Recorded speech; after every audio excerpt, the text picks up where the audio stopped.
नमस्कार दोस्तों, स्वागत है आपका टेक्नो डिफेंस अपडेट पे। तो दोस्तों मैं आप सबके लिए दोबारा से क्या हुआ नई वीडियो लेकर आ चुका हूं और इस वीडियो में हम जानेंगे कि भारत के पास एक अच्छा ऑप्शन है कि भारत न्यूक्लियर एयरक्राफ्ट कैरियर ले सकता है अमेरिका से, लेकिन फिर भी भारत क्यों नहीं लेता है। साथ में दोस्तों भारत 2030 तक 5th जनरेशन फाइटर जेट को ऑपरेट करेगा, जबकि दुनिया के पास 6th जनरेशन फाइटर जेट आ चुके होंगे। तो क्या भारत का एम का एक तरह से पुराना हो चुका होगा।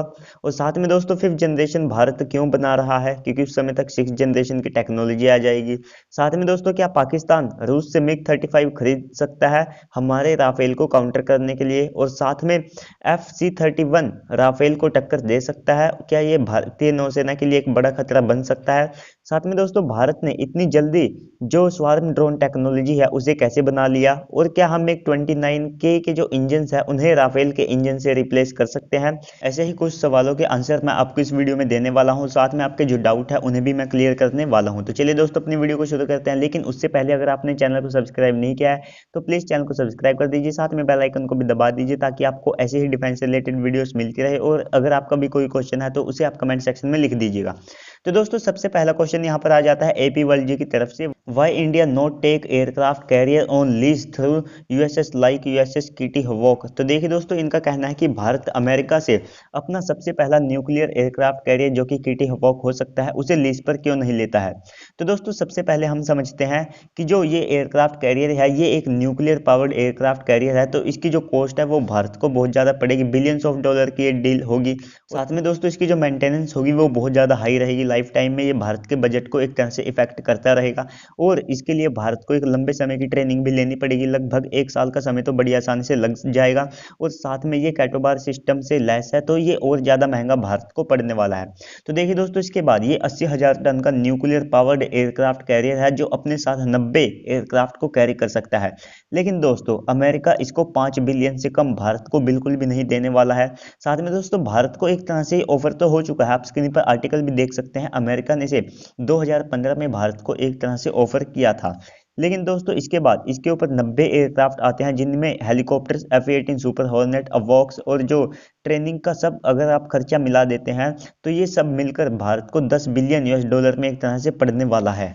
और इससे भारत को किसी भी तरह की ना तो अमेरिका टेक्नोलॉजी देगा, टेक्नोलॉजी का टे भी भारत को इसमें नहीं मिलने वाला है, और ना ही किसी रशियन सिस्टम को इसमें एक तरह से लगाने देगा, और ना ही भारत को कुछ ज़्यादा छेड़छाड़ इसके साथ करने देगा। मान लीजिए भारत कल को इसके साथ कुछ मॉडिफिकेशन अपने हिसाब से करने लग गया तो अमेरिका इसके लिए बिल्कुल भी सहमत नहीं होगा, और ये एक तरह से बहुत ज़्यादा महंगा सौदा भारत के लिए रहने वाला है। और इसके साथ अमेरिका इसके साथ बहुत सारी टर्म्स एंड कंडीशन देगा कि भारत इसे कहाँ ऑपरेट कर सकता है, कहाँ ऑपरेट नहीं कर सकता है। तो दोस्तों 10 बिलियन यूएस डॉलर में जबकि भारत खुद से आईएनएस विशाल बना सकता है जो कि 65,000 टन का एक तरह से सुपर कैरियर ही होगा। लेकिन उसमें सबसे बड़ी बात यह है कि उससे भारत को एक तरह से टेक्नोलॉजी मिल जाएगी और एक्सपीरियंस भी भारत को मिलेगा, रोजगार भारत में उत्पन्न होंगे। जबकि इसकी बजाय अमेरिकन एयरक्राफ्ट कैरियर के कॉन्सेप्ट में भारत को ऐसा कुछ नहीं मिलने वाला है, ना ही भारत में रोजगार उत्पन्न होंगे, ना ही भारत को किसी भी तरह की टेक्नोलॉजी दी जाएगी, बल्कि हमें अमेरिकन F-18 सुपर हॉर्नेट एक तरह से खरीदने पड़ेंगे। और अमेरिका मुझे नहीं लगता है कि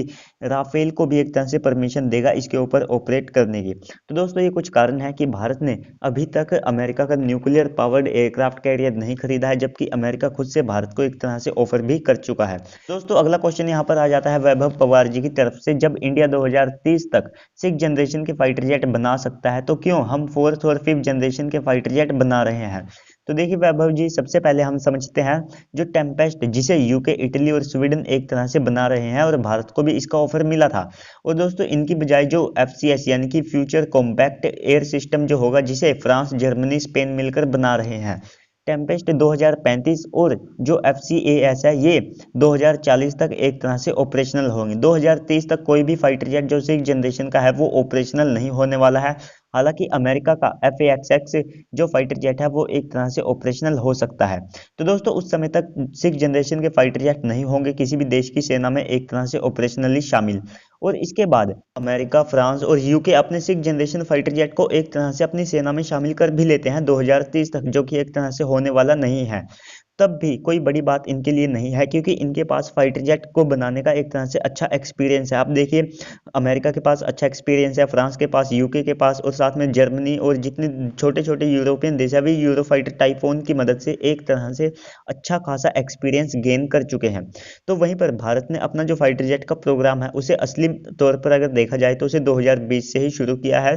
तो ऐसे में भारत किसी भी स्टेप को बीच में नहीं छोड़ना चाहता है, और इससे हम अपनी टेक्नोलॉजी को और ज़्यादा एक तरह से मैच्योर कर सकेंगे। और भारत का जो एम का मार्क टू फाइटर जेट होगा, जो कि 6 जनरेशन की खूबियों से लैस होगा और ऑलमोस्ट 6 जनरेशन का फाइटर जेट होगा, वो एक तरह से प्रोडक्शन लाइन में आ चुका होगा 2035 में। और भारत का जो एम का है वो एक तरह से उस समय तक 2030 तक पुराना बिल्कुल नहीं होने वाला है, क्योंकि अमेरिका का जो F-35 है उसे अमेरिका 2065 से ज़्यादा एक तरह से ऑपरेट करने वाला है। ये बात खुद अमेरिका ने कही है। और इसके बाद जबकि भारत तो 5.5 जनरेशन का फाइटर जेट बना रहा है, तो वो 2030 तक किस तरह से पुराना फाइटर जेट हो जाएगा, वो बहुत ज़्यादा एडवांस उस समय तक रहेगा। पूरे एशिया में भारत के पास अच्छी टेक्नोलॉजी का फाइटर जेट एक तरह से उस समय मौजूद होगा। और दोस्तों, चीन वो टेक्नोलॉजी को एक तरह से चोरी कर करके बनाता है, फिर भी आपको पता है कि वो जल्दी बना लेता है, लेकिन उसके अंदर जो प्रॉब्लम्स उसको फेस करनी पड़ती है वो खुद चाइना को भी एक तरह से पता है। तो दोस्तों, अगला क्वेश्चन यहाँ पर आ जाता है लाइव स्मार्ट क्लासेस की तरफ से, क्या पाकिस्तान राफेल को टक्कर देने के लिए रूस से मिग-35 खरीद सकता है? तो देखिए दोस्तों, सबसे पहले आप समझिए पाकिस्तानी एयरफोर्स को। Pakistani air force almost single engine fighter jet को यूज करती है, जिनमें उसके पास मिराज और साथ में JF-17 और F-16 मौजूद है, जिनकी जो मेंटेनेंस कॉस्ट है वो बहुत ज़्यादा कम रहती है। जबकि मिग-35 जो कि ट्विन इंजन फाइटर जेट है, सबसे पहले तो उनकी बजट में नहीं आएगा, क्योंकि दोस्तों अमेरिका, माफ कीजिएगा, पाकिस्तान की एयरफोर्स एक तरह से MI सीरीज के हेलीकॉप्टर्स खरीदना चाहती थी, लेकिन उन्होंने उस लिस्ट से 4 हेलीकॉप्टर को एक तरह से डीले या पूरी तरह से कैंसिल कर दिया, क्योंकि उनके बजट में नहीं हो रहा था। और दोस्तों, भले ही मिग-35 आज की तारीख में पाकिस्तान को सस्ता पड़ जाए, जो कि $50 मिलियन के आसपास पड़ जाएगा, लेकिन पूरे वेपन्स पैकेज के साथ ये उनको $80 मिलियन से ज़्यादा पड़ने वाला है। और साथ में दोस्तों, आप सबको पता है कि रशियन फाइटर जेट लेते समय महंगे होते हैं, लेकिन उसके बाद उनके ऊपर जो मेंटेनेंस कॉस्ट में खर्चा होता है उसे चीन और इंडिया जैसे बड़ी इकोनॉमी वाले देश एक तरह से, या जिन देशों का अच्छा बजट है वही अफोर्ड कर सकते हैं। लेकिन दोस्तों, पाकिस्तान की मौजूदा हालात को देखते हुए मुझे नहीं लगता है कि पाकिस्तान 2030 तक भी कभी मिग-35 जैसा फाइटर जेट खरीद सकेगा। और दोस्तों, मिग-35 मिग-29 जो फाइटर जेट है उसी का एक अपग्रेडेड वर्जन है, तो भारत को इतना कुछ खास जो है पाकिस्तान एज नहीं ले पाएगा भारत के ऊपर, और ना ही भारत को इतना ज़्यादा खतरा मौजूद होगा, क्योंकि उस समय तक भारत के एयर डिफेंस सिस्टम भी बहुत ज़्यादा एडवांस हो चुके होंगे। और आज की तारीख में भारत जितने भी वेपन एक तरह से इस्तेमाल करता है उनमें 55% हिस्सेदारी केवल रूस की है। तो इससे आप अंदाजा लगा सकते हैं कि भारत सालाना रूस को मल्टी बिलियन US डॉलर की एक तरह से डील देता है। और भारत का पारा वैसे ही हाई रहता है रूस और चीन के जो संबंध है उनको लेकर, तो रूस उस डील को एक तरह से गंवाना नहीं चाहेगा कुछ मिलियंस ऑफ डॉलर की पाकिस्तान से डील लेकर। तो दोस्तों, इस तरह से मुझे नहीं लगता है कि पाकिस्तान कभी मिग-35 एक तरह से खरीद सकेगा।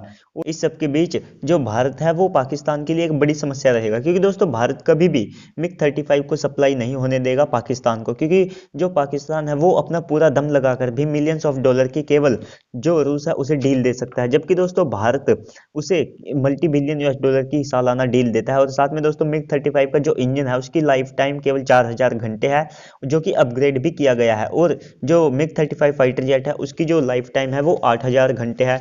तो अपनी पूरे जो सर्कल है उसमें 2 बार इन इंजन को एक तरह से अपग्रेड या ओवरऑल चेंज करना पड़ता है, तो पाकिस्तान इसको अफोर्ड बिल्कुल भी नहीं कर सकता है, क्योंकि ये बात खुद पाकिस्तान के जो डिफेंस एक्सपर्ट्स है वे मानते हैं, और साथ में पाकिस्तान की एयरफोर्स भी मानते हैं कि वे ट्विन इंजन फाइटर जेट को एक तरह से ऑपरेट नहीं कर सकते हैं, या सीधे शब्दों में कहा जाए तो वे किसी भी तरह के जो महंगे फाइटर जेट है उन्हें ऑपरेट नहीं कर सकते हैं। और वे खुद जब अपने JF-17 फाइटर जेट को बेचते हैं तब भी वे यही बात कहते हैं कि जो देश इसे खरीद रहा है उसे एक तो इतनी ज़्यादा इसकी ज़रूरत नहीं है, उन्हें केवल एक सस्ता फाइटर जेट चाहिए। ये खुद बयान जो है ये पाकिस्तानी मीडिया के होते हैं। तो आप यहीं से समझ सकते हैं कि पाकिस्तान की इकोनॉमी और उसका जो बजट है वो बहुत ज़्यादा कम होने की वजह से वे कभी भी ऐसा फाइटर जेट ऑपरेट नहीं कर सकते हैं।